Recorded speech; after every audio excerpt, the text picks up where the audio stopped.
So you're a vinyl enthusiast, an audiophile. Or maybe you prefer digital, a digiophile perhaps. We all know that audiophiles and digiophiles are like cats and dogs, and they will never truly live in harmony. But what if they could? And how could they do it?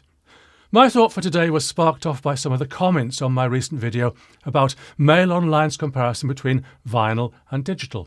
Link in the description. What if we could combine vinyl and digital? Record digital audio on a vinyl disc. The first question would be, can we record digital anything onto vinyl? Well, yes, of course we can. Good old frequency shift keying, FSK, will do that for us. A burst of one frequency for a 0, a different frequency for a 1. This is how computer data was stored in the days of the Commodore 64, ZX Spectrum and others, on cassette. Anything you can record onto cassette, you can record onto vinyl. Well, not you, but someone with the appropriate equipment appropriately adapted. But FSK would be so inefficient we'd never get decent audio from it. Maybe no recognisable audio at all. There must be a better way. So let's first think about what vinyl can do in the analogue domain. What is the frequency response of vinyl? Traditionally, we'd probably say up to 20 kHz, the accepted range of human hearing. But if you look up the old CD4 quadraphonic format, you'll see that a 30 kHz carrier was used to help with the extra information. If you dig deeper, and I have, you'll see reports of up to 50 kHz being possible. So I'm going to say that with the benefit of 50 years of better technology, why couldn't we reach 62.5 kHz? Obviously with a stylus and cartridge different to what we use now. I've picked that figure for a reason. It seems possible, and it's a nice round number for what's coming up. I'd say that if we can have a sine wave of 62.5 kHz on our vinyl record, we could have a bit rate of 62.5 kHz. To my simple mind, why not? Not a sampling rate, a bit rate.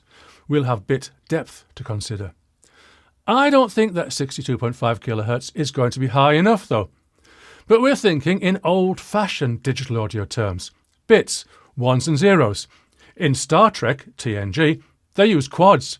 So if a bit can have either of 2 values, presumably a quad can have any of 4 values. Science fiction? Not at all. I remember years ago writing an article about digital broadcasting in which I covered QPSK, quadrature phase shift keying. Look this up on Wikipedia if you dare. But basically each symbol can encode 2 bits, so any of 4 values. Apparently up to 8 PSK is feasible, so we'll use that. 4 times the data rate. I'm not saying that 8 PSK itself exactly will work for vinyl, but I'm sure something similar could. So hey, my bit rate of 62.5 kHz suddenly becomes 250 kHz. Another nice round number for my purpose. Next, we need a method of physically encoding and recording the digital data onto the disk. No, we don't. We can let someone else worry about that. The numbers will give us enough to work out the possibilities. So I've got a bit rate. I need a sampling rate. To get this, I need to consider what level of bit depth I'm going for. I know I'm going to have to cut a few corners here, so instead of the compact disc bit depth of 16 bits, I'm going for 10 bits. What? Only 10 bits? Let's see. Think back to the 1980s when someone really clever had the thought that it might be possible to shoehorn a stereo digital audio signal into the existing broadcast television waveform. Not only that, but also maintain compatibility with everyone's old TV sets, even black and white. And so, cutting a longish story short, we got NICAM, Near Instantaneous Companded Audio Multiplex, which was used for TV broadcasting in many countries around the world. Not you, USA. What NICAM did, briefly, was take the 10 best bits out of every millisecond of a 14-bit audio signal, transmit it as 10 bits, and then scale it back to 14 in the receiver. OK, not CD quality, but I'll tell you, it sounded good. Very acceptable. Don't confuse it with VHS Hi-Fi, though. That will need a different video. So if we're thinking 10 bits, then each sample is going to need 10 bits. So my bit rate of 250,000 bits per second comes down to a sampling rate of 25 kHz. Not 44.1 like CD, just 25. As we know, to sample a waveform and then reconstruct it perfectly, we need to sample at least twice the highest audio frequency. So With 25 kHz sampling, we can achieve, in theory, digital audio up to 12.5 kHz. OK, we'll need to filter the output of the digital to analog converter, so I'll round this to 12 kHz. I'm an optimist. Now, 12 kHz is not 20 kHz, the accepted range of human hearing. But let's be reasonable. Vinyl-loving audiophiles are all old men who can't hear above 12 kHz, so it isn't going to matter. All good so far. But what are the buts? Well, there's a big but. Sorry if I've offended anyone. In fact, a couple of buts that anyone who uses vinyl knows about.